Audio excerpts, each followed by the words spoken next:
For most of our lives, the idea of a third world war, that was something for history books, right? Or movies. But that feeling is starting to change. What once seemed totally unthinkable has now become a mainstream and pretty measurable fear. So let's dive into it.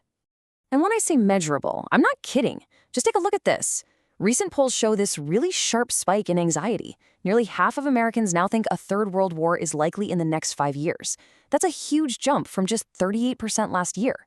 This isn't just background noise anymore. It's a real shift in how people are feeling about the world's safety.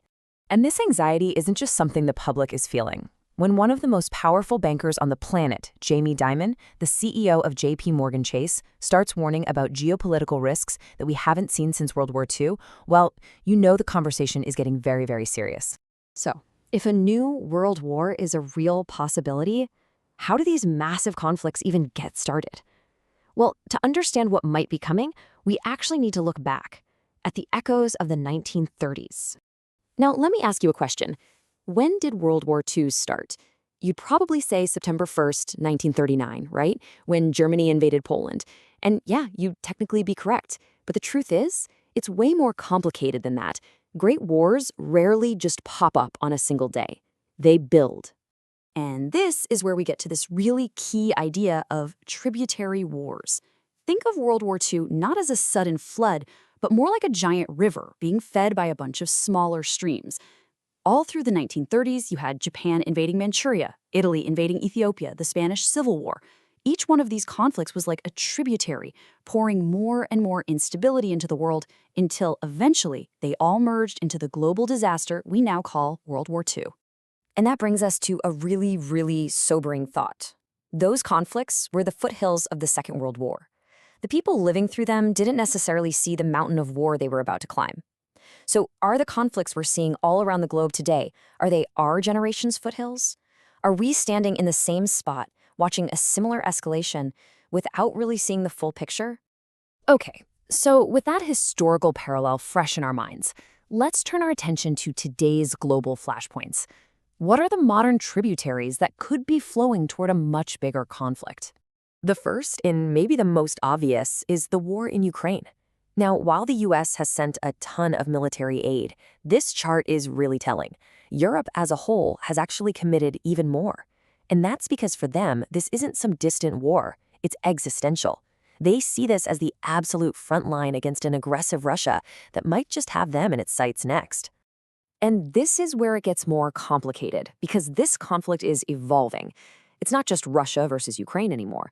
It's basically a full-blown proxy war. You can see it right here. It's almost a mirror image.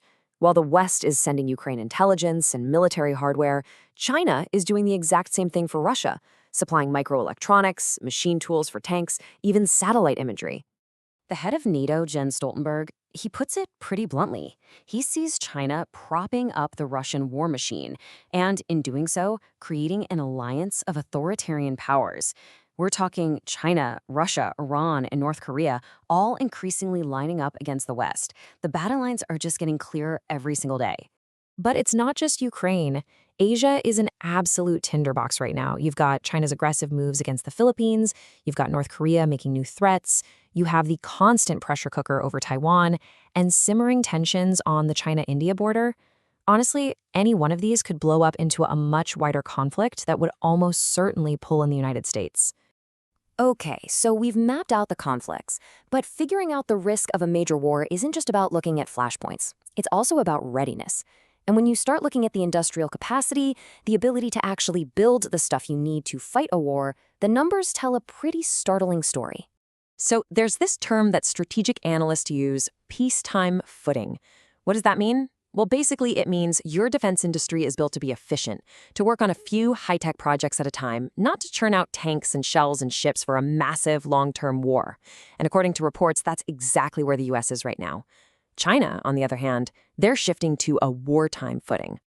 To see what that gap looks like in real life, just look at this. This might be the most shocking statistic in this whole explainer. According to the US Navy's own estimates, China's shipbuilding capacity is roughly 230 times larger than America's. Let me say that again, 230 times. One of their large shipyards has more capacity than all US shipyards combined. It's It's staggering. And it isn't just about ships. While the US is struggling with its own critical programs, falling years behind schedule, China is methodically preparing for a long fight. They're making sure they have enough food and fuel to survive a blockade. They're trying to insulate their economy from sanctions. They're getting ready for the long haul. So you add it all up. The risks seem real, the historical parallels are there, and that preparedness gap is, well, it's stark.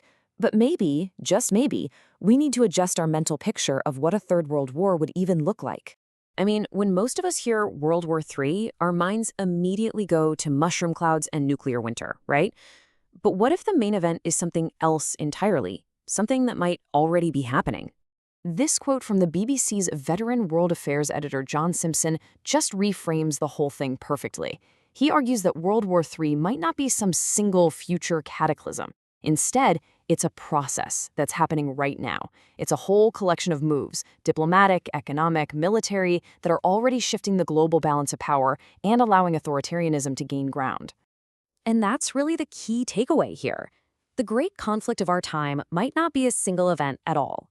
It might be this long, drawn-out struggle over the world's future operating system, a fight between democratic values on one side and authoritarian might on the other. And if you look at it that way, you could argue the war has already begun.